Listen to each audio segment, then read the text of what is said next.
Euh, Salut, désolé de faire un audio à une heure pareille. Euh, Comment expliquer ça?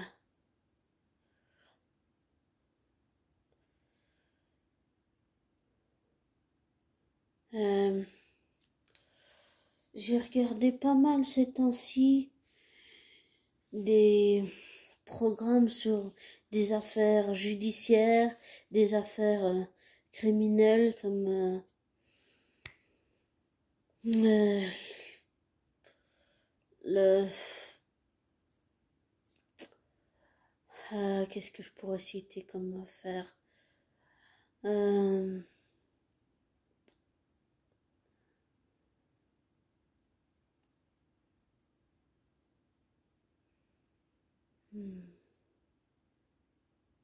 Richard Roman, l'affaire Richard Roman, l'affaire de ce médecin qui a tué sa famille là.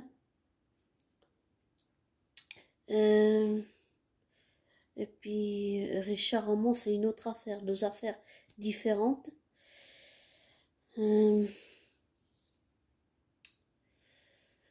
euh, Désolée, mais je les sais pas par cœur.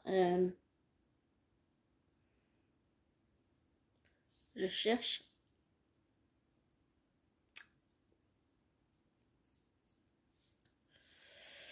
Francis Holmes, l'affaire de la petite Maëlys. J'ai aussi regardé beaucoup de...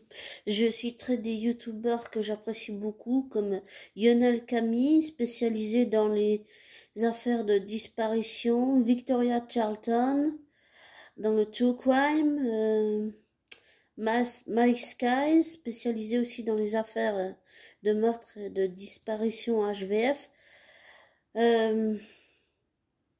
Faites entrer l'accusé, pardon, avec Christophe Ondelat, Frédéric Lantieri et Rachid, je sais plus comment, il y a maintenant. Et puis là, je regarde Non élucidé avec comment il s'appelle? Arnaud Poivre d'Arvor, je crois, le fils de Patrick Darvor, si je dis pas des conneries. Et je viens de voir une affaire très intéressante il y a aussi la tuerie de Chevaline là, mais j'ai coupé le son, donc voilà, j'entends rien. Mais comment? J'ai regardé aussi, ah oui, l'affaire Jonathan Daval, et aussi l'affaire Cédric Jubilard, enfin Delphine Jubilard. Il y a aussi eu Adeline, je sais plus comment ça s'appelle, Adeline quelque chose. J'ai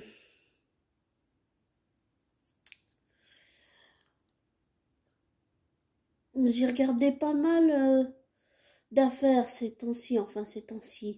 Depuis quelques années, j'ai regardé pas mal de faits divers, sur les criminels, sur tout ça. Enfin, pas mal d'affaires très intéressantes.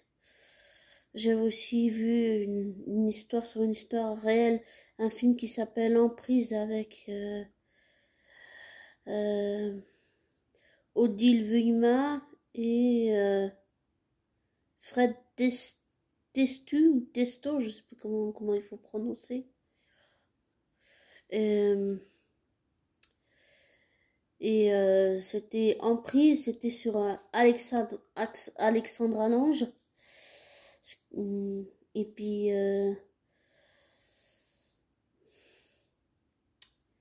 j'ai regardé vraiment beaucoup d'affaires. Et donc j'ai vu celle sur Gérald Thomasin là, et ce que je constate, c'est un documentaire que j'ai déjà vu, mais peut-être sous un autre format avec d'autres présentateurs. Euh, de ce que j'ai vu, c'est quelqu'un qui a été beaucoup abîmé, bon, par les mois de détention, par la garde à vue, par la pression, par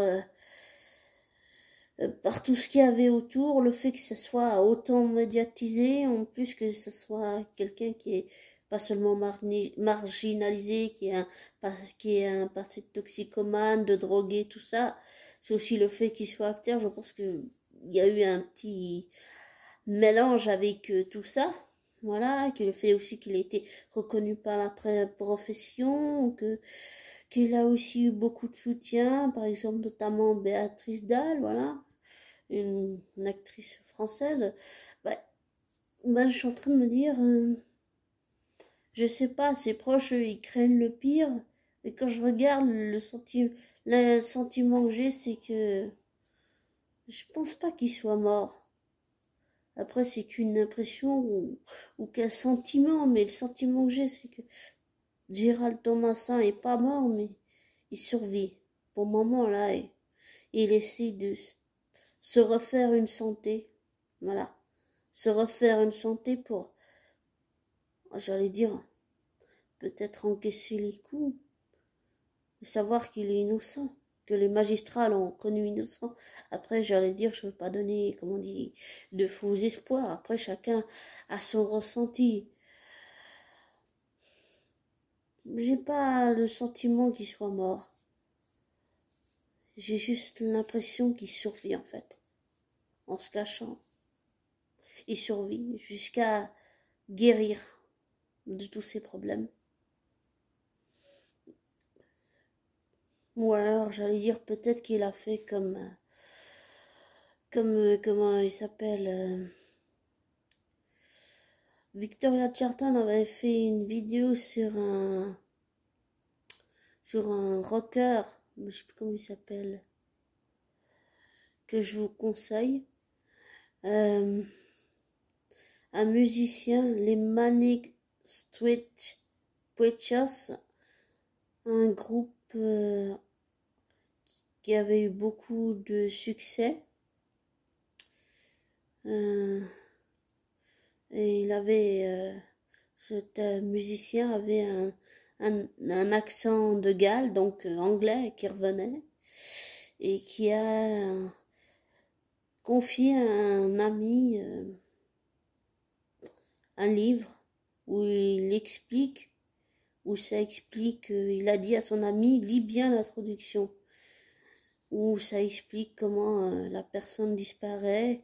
Et puis il aimait aussi, il y avait un film qu'il aimait où c'est l'histoire d'un chanteur rocker qui disparaît, qui organise sa propre disparition, enfin un truc comme ça. Alors, bon, je fais peut-être un mélange, mais de tout ce que j'en retire avec le recul, c'est que j'ai pas le sentiment de tout ce que j'ai pu voir là jusqu'à maintenant sur l'affaire Gérald Thomasin, j'ai pas le sentiment qu'il soit mort, qu'il survit seulement, il survit. Quand je dis survivre, c'est-à-dire quand je dis retaper, c'est se refaire une santé, guérir de ses problèmes d'addiction, guérir de ses problèmes d'alcool, vraiment travailler pour aller mieux, voilà. Et mais après, le fait qu'il ait aussi une infirmière parce qu'il avait des problèmes de santé, peut-être qu'il a pu trouver de l'aide ailleurs aussi. Après, chacun son ressenti et son sentiment, mais après je peux me tromper, hein. Peut-être qu'on va retrouver le corps de Gérald Thomasin bientôt. Ou peut-être qu'on va retrouver Gérald Thomasin en vie. J'en sais rien, c'est qu'un sentiment. Le sentiment que j'ai, c'est qu'il est en vie, qu'il se retape, il se refait une santé, il se reconstruit avant de revenir. Voilà. C'est le seul sentiment que j'ai. Mais comme j'ai dit, après, une intuition, un sentiment intuitif n'est qu'un sentiment intuitif. C'est qu'une intuition, c'est pas une vérité, comme je dis toujours. Voilà, c'est pas une vérité. C'est une intuition. Une intuition n'est qu'une intuition, c'est pas une vérité. Voilà. Je tiens à le répéter plusieurs fois pour être sûr que c'est entendu, j'allais dire compris, pas que toi, abonné, tu prennes ça pour argent comptant ou que tu te laisses influencer par moi. C'est ça que je veux dire dans ce sens-là. Pour moi, le plus important, abonné, c'est que tu te laisses pas influencer par moi, que tu prennes pas ça pour argent comptant, que tu fasses tes recherches, tes vérifications, que tu en tires tes propres conclusions par toi-même. Pour moi, c'est le seul moyen pour que tu sois libre et penser ce que tu veux. Voilà, pour que tu sois libre de tes pensées sans que je t'influence, sans que tu prennes pour argent comptant ce que je dis dans mes audios. Et je voulais aussi, par la même occasion, te remercier d'être présent. Merci d'être 365. Merci, merci. Et merci aussi de me supporter dans mes, j'allais dire mes mauvais jours, quand je dis que tu devrais pas être là, que tu devrais te désabonner, aller à d'autres chaînes, que tu devrais t'éloigner, te méfier de moi. Je suis pas facile de quelqu'un à supporter, que ce soit avec mes proches ou avec toi, abonné. Je reconnais que je suis pas quelqu'un ni facile à vivre ni à supporter, que ça soit dans la vraie vie, que ça soit avec mes proches, que ça soit avec toi en audio, abonné. Je suis pas quelqu'un dans tous les sens de ce terme, je suis pas dans tous ces sens-là que je viens de citer, je suis pas quelqu'un de facile à supporter. Je suis plutôt dure. Et j'en suis désolée. Mais j'ai comme l'impression que c'est un mécanisme de défense que j'arrive pas à briser. Pour le moment, j'arrive pas à faire autrement. Et je suis désolée d'être dure, que ce soit avec mes proches ou tous les gens que je connais, ou avec toi, abonné. Oui, j'en suis désolée.